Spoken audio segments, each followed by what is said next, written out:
The Unlikely Innovators with Mike Comito and Steve Gravel.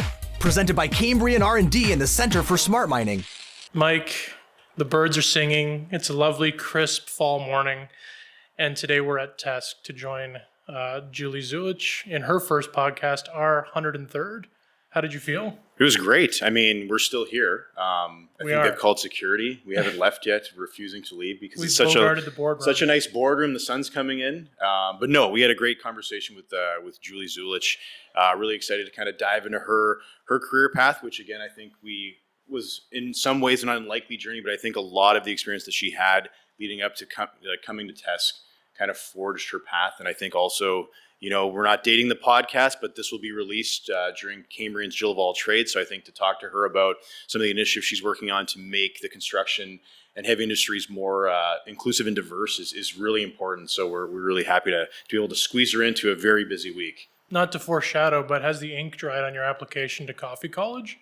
You know what? Like, the thing we didn't ask her was, like, what is her coffee order? Like, what's her go-to coffee order? And, you know, I mean, I wanted to get into all sorts of things where, like, there was a time when I was going from, I had a French press because I thought humble brag?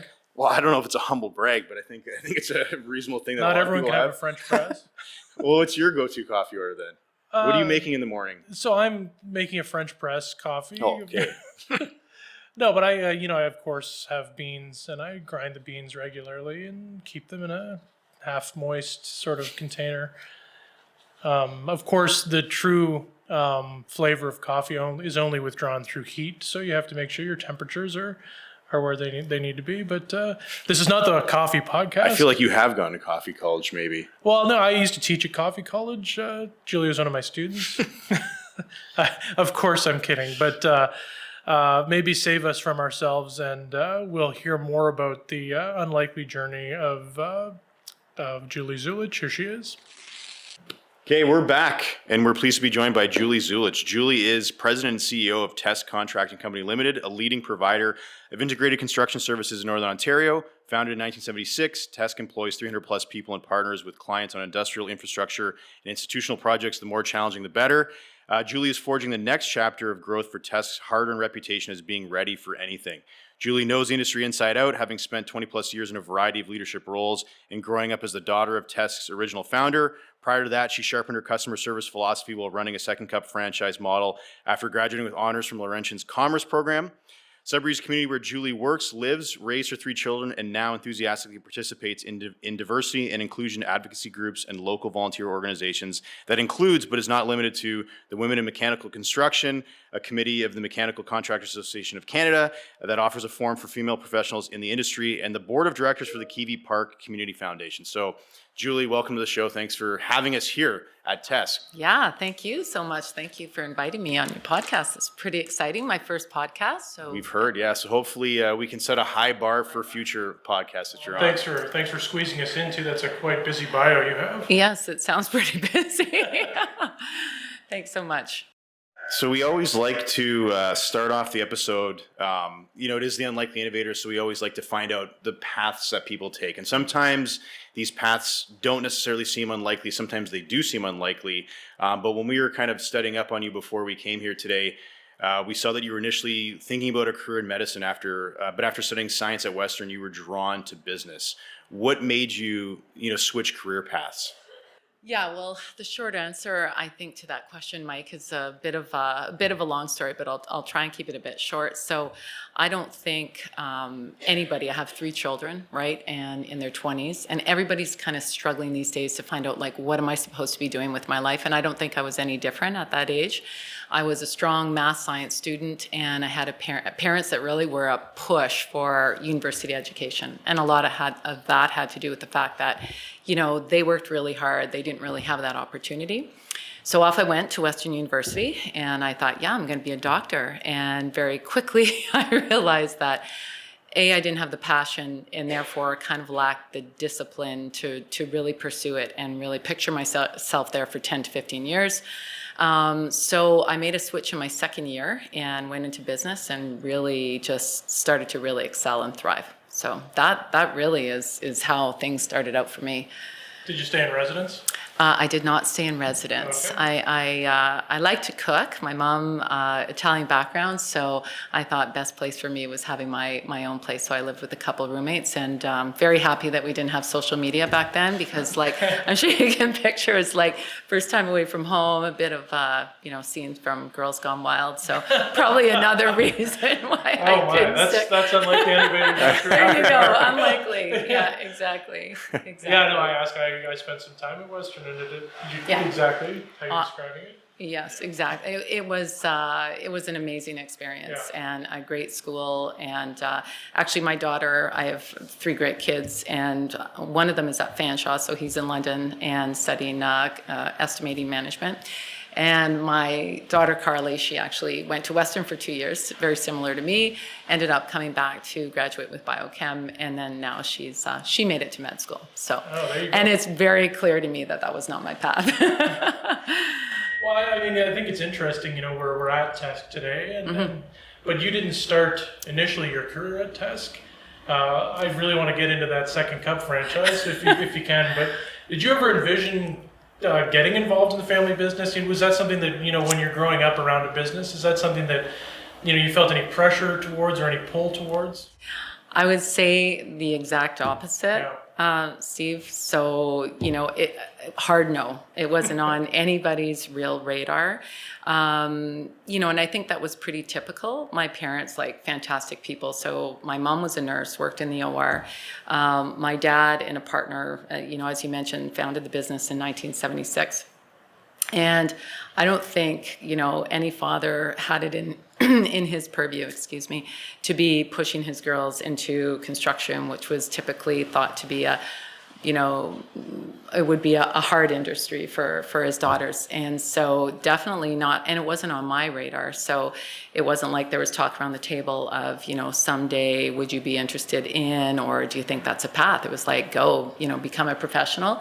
And I think there was an enormous amount of pressure with that worldview, knowing that my parents did work so hard to give us opportunity to do things that they never really had the chance to do, that there's a bit of pressure on you to go and pursue that. So the Second Cup, as you bring up, my parents would shudder at that, but I did. I also have a degree in coffee college, which is also unlikely for construction. But having the Second Cup, finishing my business degree, was the best education. I had that business for 4 years. You learn everything. Everything is so textbook and so theory in school, but when you sit down and have to apply that, so everything from inventory control, dealing with people, and managing and unhappy clients, and trying to make money at a business was a really important lesson for somebody who is really young and graduating and getting married and starting to have kids. So that was the path. Unlikely. Unlikely for sure. How many times can we shoehorn that word in? We'll keep trying. We'll keep trying as many. Plug it. I feel like we didn't spend enough time on coffee college, though. Okay. We need to know. That's a real thing. That's a real thing. Yeah, so we need to know more about that. A little bit about coffee. I'm a coffee connoisseur. It was a long time ago, fellas. I'll be honest, and I don't drink all that much coffee anymore. But no, it's a franchise, right? Second Cup franchise, and so the owner operator, you had to spend 3 weeks going to become a professional barista, learning about where all your coffee came from. So it was interesting, and how to operate a franchise. And again, I was 21, I guess. So wow, it was that young. that young. Yeah. So it was interesting, and like I said, it gave me the basis, I would say. And then the other big push is, my business partner Dario. He came from a family where the mother played a really important role in business. So when we got into TESC in and around 2000 is right around the time that I had sold the Second Cup. And so he was it was an automatic that, I came into the business, and again, I did have a pretty strong background in accounting. And so putting some of the systems, TESC was much smaller at the time. Dario had huge growth aspirations. And so, putting in systems, getting involved, learning every aspect of the business. We're a multi-trade unionized contractor, so I had to study up on it. It was a little bit of a shift from coffee college to unionized industrial contracting for sure.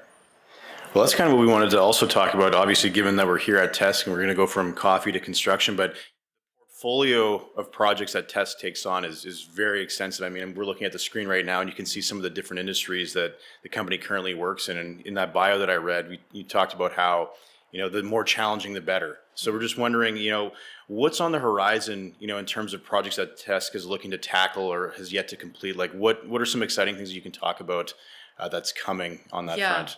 So, we definitely, I feel like, are in such an opportunistic time in industry and in construction. We're in the north. Everything is natural resource laden rich. We've got to focus for sure on mining and power generation. There's so much work out there. Part of the problem with growing or trying to grow in that environment is actually workforce, right? Every conversation that I'm in, including earlier when we started conversing, has a lot to do with you can only grow if you've got the people to do that with. We have a very talented in-house team to take on opportunities here, from estimating, project management, and all of our back office support. Incredibly supportive team and very intelligent. We've got this challenge in our trade and our skilled trade workforce, and which is probably what's driven me so much to promote a very underrepresented group in construction that might not help the immediate gap, but I think over time create some unique possibilities, right? Well, and I think it's good that you built those systems then for growth, right? That you talked about earlier, those aspirations of growth. You could have never sort of anticipated that we'd be going into this, I'm going to use the buzzword, critical minerals era, where there's going to be unprecedented growth, I think. And I think absolutely you're well situated for that. The hard work at the beginning when you joined, I think, will pay off as you've sort of future-proofed the company, right? Exactly. No, that's a really good point. And I think, the focus has been over the last couple of years really focusing not so much on the quantity for TESC, but the quality of what we're doing, and making sure that we are poised and that we do have people, systems to support them to take that opportunity, right, to the next level. Not saying yes to everything, making strategic choices that might play very much longer so. plays. Yeah, very much so. Like in the past, we've dabbled in different things, and I dabbling and kind of losing focus and losing sight of where your sweet spot is, I think is what can get businesses into trouble. So try to stay away from trouble. Yeah, and we talked about Coffee College, and I have so many more questions about that, but I'm not going to ask them. But let's go back to it. Speaking of coffee, we should be having coffee. I just wanted, if we think about this as a timeline, you start getting more involved with TESC. And, an adage is that, some say entrepreneurs are born and not made. Did you start to feel that sort of, as you become more comfortable in yourself, as you mature as a business person, did you start to sort of feel that, hey, I am made for this? Like, this is something that I can do, or was it really the hard work plus natural acumen that sort of brought you to this point? Yeah, I would say, everybody's got this is like common question, right? And you have that when I look at my business partner and, I think, my gosh, some people are just naturally born to be constantly looking and whatnot for opportunity. But I think it's a combination. If I was to say, it is really a combination.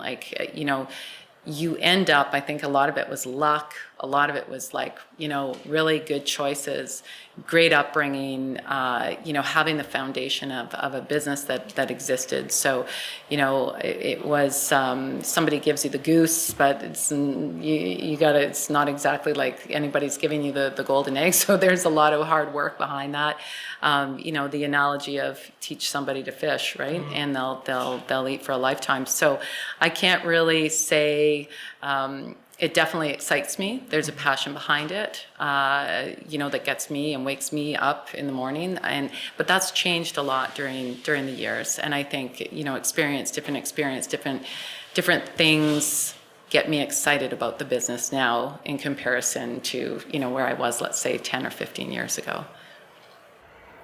We couldn't, when we were talking before we started recording, or even while we were recording, you mentioned that, your father, the construction industry is not necessarily something where, he wanted to encourage his daughters to go into. I think, since then, the industry has evolved quite a bit. I think there's still a lot of work to be done in heavy industry in general to make it more inclusive and diverse, but I think you're doing a lot of great work on that front. One of the initiatives we wanted to talk to you about was was the LeadHER Trades initiative. Can you talk about that and some of the early impact you've seen with women in the sector? Yes. Fantastic program. So I met a woman probably 5 or 6 years ago. I was introduced to her, very different venue, but we were trying to really have promote positive body image for young females. Okay, and that's where this starts from. So unlikely path, right? For sure. So Cynthia had a nonprofit organization that was called The Power of the Purse.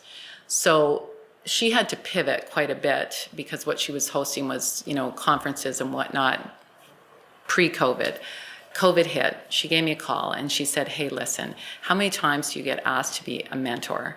And she goes, I'm asked all the time to mentor people. We're busy running our businesses, so taking the time. She goes, what do you think if we were able to kind of develop a program? And so she had founded LeadHER Alliance. And so as soon as she started talking to me about it, I said, Cynthia, I said, LeadHER. I said, you can attach anything to that. I said, how about LeadHER Trades? I said, what we're seeing in industry, I know that there is an opportunity there to really support. It's not so much even just getting people into the trades, it's retaining them into the trades, right? Particularly females. So she founded LeadHER Alliance. I said, you know what? I'm going to bootstrap myself. I'm going to help you out with this. And I picked up the phone and was able to call all of our local union halls. I told her, I said, selfishly, I'm going to keep it in the north. I said, because it's generally the GTA in Southern Ontario that gets a lot of these programming and supports in place. But it was a struggle. So I got on the phone and I said, can you please provide me with 2 female apprentices from each trade, as well as 2 mentors. And so that was a bit of a struggle. So our pilot year was a very tight-knit group who is still involved and still mentoring and still going through the program. And, just absolutely amazing, inspiring women when you hear their stories. And there's a huge interest. So going back to a time where nobody, I don't want to date myself here, but there was certainly not a push for trades or for construction or even for engineering. And that was I should have got an engineering degree. That would have really been helpful as it turns out in my path. But providing people with a woman to talk to who's been there, who's done that. Right, you got to think about some of the challenges that these women are facing. Remote work sites without female drives, right? Into walking, and some of them walk into a job site, and I've been there. I've done that where you're the only female, and there's 200-300 men on site. Right? So there's all kinds of challenges and insecurities and mindset that come along with that. So LeadHER Trades was started, from that. So I now believe that there's LeadHER Trucking. Cynthia has started with that, which has really taken off as well. So still a really big sponsor and promoter of, and work tightly at trying to get people involved in that and engaged. So. Yeah, and I think building for scalability, right? The flexibility of the name and the concept can go to any underrepresented group, right? Yeah, and the other thing I'll say about getting women into trades, it's also so in the short term, that's a very underrepresented group, so it's kind of like win-win-win, right? We're trying to get people into the trades, but I think longer term. It's a beginning. It's a path, right, for those women who might end up into getting into estimating or project management or any other, or change their mind and want to become an engineer. So I think it's really important to give them those opportunities and to give them opportunities to meet with other females who are who have carved their way and forged their way along that path. Well, yeah, and I think As more and more women become successful in trades, the immediate thing you think about is promotions, lead hand, shift supervisor. There's all kinds of mentorship opportunities. Being trying to be the leader of one of those 200 men. Now that you're in a work site, what kinds of advice is there to be able to provide? throughout the whole chain. So it's a hugely valuable thing. And this is actually an easy segue because we're talking about women in trades, but I won't date the podcast, but this is being recorded before Cambrian's Jill of All Trades program, which is happening very soon. You don't have to say the date. You're trying not to date it. I'm not saying the date. The date will remain a mystery except for A those mystery. Well, it's an annual event. It's an annual event, that's right. And of course, yourself and TESC are a big part of it.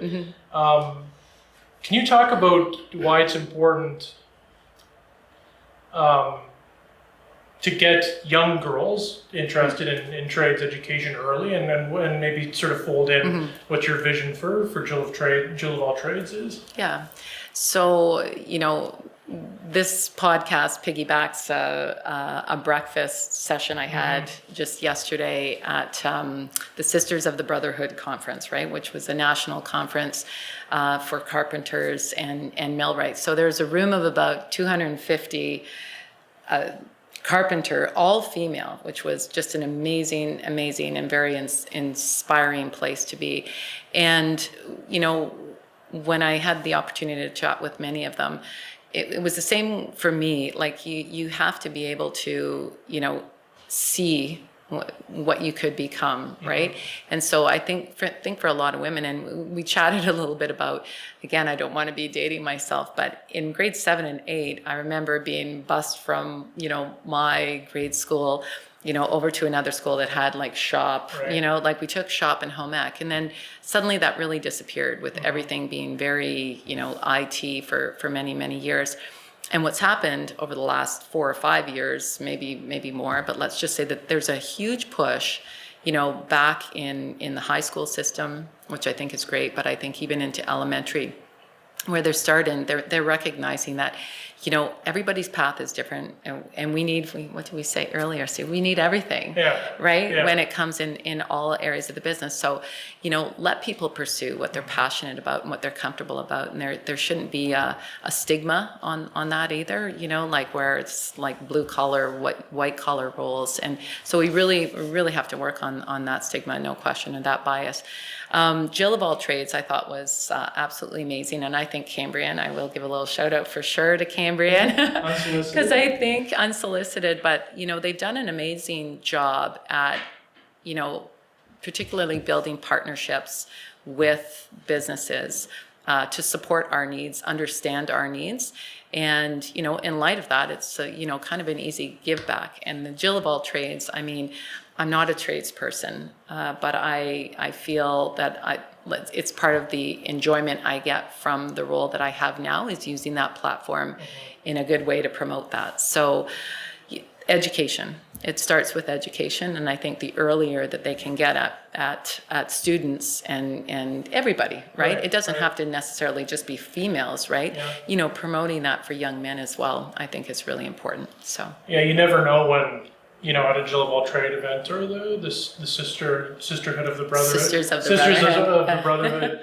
When someone's going to be inspired, and I think making those opportunities to be inspired more and more plentiful is where we start to make up some of this sort of skills gap and sort of gender divergence. And I think, I think you're going to be speaking at Jill of All Trades, and I'm sure there's going to be young women in the audience that take some of what you say and really, take that to heart, or even their parents or their teacher says, I never really considered that way, and this is a real, opportunity for them to be inspired. So we thank you for your support. Yeah, well, thank you. Like honestly, and there's a lot of, I'll give a shout out to every other local contractor in Sudbury too, because I think a lot of people are doing a lot of great things. And so it's, it's my privilege actually to be a part of that. So thanks. Well, it's a busy week, and this is the fun side of the business. You're obviously wearing many hats right now. So one of the questions we always like to leave our guests with is, what does Julie like to do in her spare time, if of course you can find some? I don't know if this is the most. Oh yeah. No, I'm going to sing. We were talking earlier about Shania. I want to hear how your parents enjoyed that. What do I like to do in my spare time? Well, getting back to that entrepreneur, I do love business. I mean, work is, I guess if you find what you love, you're never really working a day in your life. I'm inspired by what we do and how we're doing it and building a great company. So I am a bit of a workaholic, but in a good way. I am very active, so I like to be outdoors. I like to hang out with family, my kids, friends. Pretty simple life. I like to keep things pretty low key. So, pretty low key and pretty private. Well, I mean, and you say you listen to a lot of audiobooks, and soon I think we're going to make you into a podcast listener too. So Exactly. Julie, it was so great to have you on and for sharing some of your time with us, your limited time and being so generous with it. I think we're going to wrap, but one thing I did want to ask you, since this is your first podcast, now of many, people are going to see how good you did on this podcast, and then the invites will be flooding in. So we're in rarefied air, Mike and I, to have the first Julie Zulich podcast recording, but how do you think you did? I'm a little, like I was a little nervous, a little apprehensive about it, no question, but you guys are fantastic. Steve, I think I want to hire you as a project manager because you sound like you know an awful lot about construction. But no, this was great. I think I think what you guys are doing is really important, and I love that I got to do this. Don't want to date the event with Jill of all trades, but we definitely I do think it's important as leaders that we take the time to educate and communicate. So it was great. Awesome. You're awesome. Thank you. Yeah, thanks so much for joining us. Okay, thanks very much. So that was great. I think there's many messages that are going to stick with us from that podcast, but I think what Julie said, we kind of got into it in the podcast, but off cameras, we need more of everything, right? So I think the work that TESC is doing is important for our industry, but I think also the outreach work that's being done to try to draw more people into skilled trades is huge, because I think, you've talked about this, many times about the generational opportunity in front of us when it comes to critical minerals here in the North. We need more people in those trades doing that important work. We need more people saying at the end of the day, honey, I'm home and I've had a hard day. Pour me a cold one. And oh, by the way, see, you didn't think I would. Oh, no, I knew you were going to jump on that. I knew you were going to have my back. But anyways, of course, there was a promise of a karaoke performance, but that didn't pan out. Or maybe we'll be releasing it at another time. We might have to do that one on location at the Trev. But what I wanted to kind of close on was because Julie was talking off camera about some of the concerts that she's been to over the summer. I recently had the fortuitous opportunity to see Mr. X to the Z live at the Grand a couple weekends ago. So it makes me think about concerts I've been to over the years. I've had the chance to go to rap, to Southern rock. Mm-hmm. What is your favorite concert you can remember seeing? Wow. Probably Backstreet Boys and Girlicious at the Sudbury Arena. Actually? No. Oh. I did see that because I joined the fan club to get really good seats for my wife.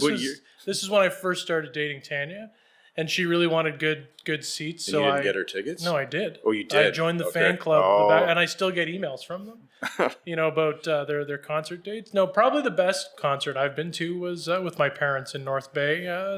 The concert venue I don't remember, but it was the Guess Who, and it was awesome. They could all still sing and play. It was a great concert. What about you? What's your most memorable? The one thing that sticks with me is because we were talking off camera with our producer this week, Jeff, whose wife was at the Shania Twain concert, where my parents were also at. We lived in Timmins once upon a time, and Shania Twain came home to do a concert in Hollinger Park when I was 12 years old. And that time I was starting to listen to punk music. And I was so mad at my parents for making me go to this concert because I was an angsty little shit at the time. Yeah. But in hindsight, I should have appreciated it more because of how great of a musician she is. And the opportunity to see her outdoors in Timmins should have meant more. But again, I was 12 years old. No, I was probably older than that, actually. I was 14. So he's even worse than a 12-year-old Mike. Yeah. So that was probably a memorable, it should have been more memorable than it was, but I appreciate it now. I think the concert that I have enjoyed the most was actually quite recently. I went to go see Jason Isbell in the 400 unit at Massey Hall. And that was my first time at Massey Hall. Incredible venue, incredible performer and musician, one of my favorite artists. So to see him there at an intimate venue it was awesome. And I'll leave you with this one because I have to give you my worst. Okay. And I feel bad about it because I love his music, but I saw Bob Dylan at the Sudbury Arena. This is probably, can't sing anymore. That was the problem, right? It's I love his music. He's a pioneer, but he just couldn't do it. And don't meet your heroes. Yeah, so I mean, it was, so it was great to say that I saw Bob Dylan perform in my lifetime, but it probably would have been better off if I didn't. I'll go that far. Yeah, but at least you could tell people you saw Bob Dylan live. That's true. And that's what it's all about. Yeah, humble brags. Thanks, everyone. See you next time. The Unlikely Innovators with Mike Comito and Steve Gravel. Presented by Cambrian R&D and the Center for Smart Mining.